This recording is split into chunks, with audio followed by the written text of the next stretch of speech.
Hi guys, happy Migratory Bird Day from the Carolina Raptor Center. I have a very special guest for you to meet today. This is one of our Broadwinged Hawks. He is an animal education ambassador here, so you may have actually met him if we have traveled to your school.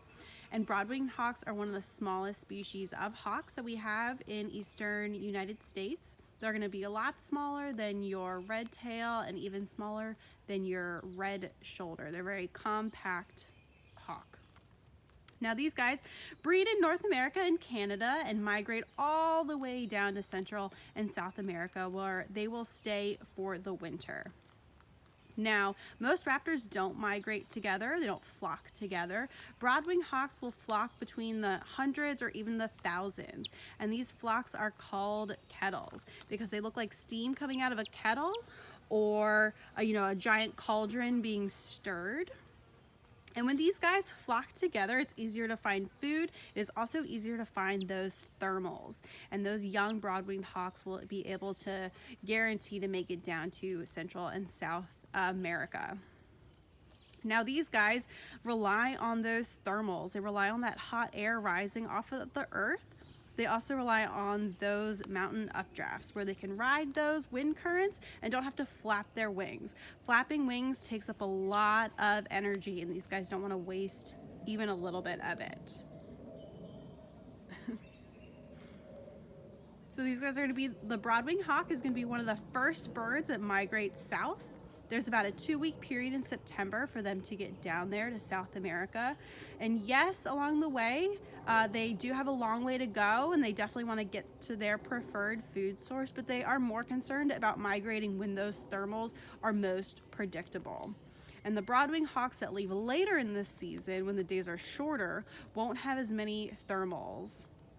And they will have to use that energy that they've stored to flap those wings, and that can be very, very costly.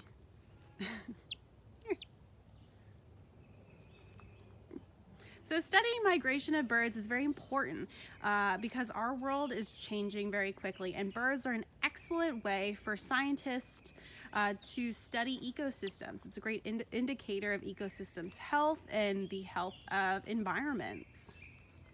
And these guys have a very long way to travel. Raptors like eagles or harriers will hunt along the way. Broadwinged hawks will pack on a bunch of fat so they don't have to hunt along the way.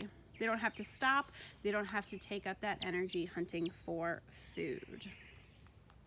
So as these guys migrate, you might not be able to see them unless they're in those kettles, but you might be able to hear them. They have a very high-pitched squeak almost. It sounds like a squeaky toy or even like a little chick peeping. Now, you're not going to see them very often. They're mostly wood dwellers and forest dwellers, and they hunt by flying from perch to perch, branch to branch, and then making those short distances to the ground. So you might not be able to see them, but you might actually get to hear them. If you hear a high-pitched squeak, that would be them.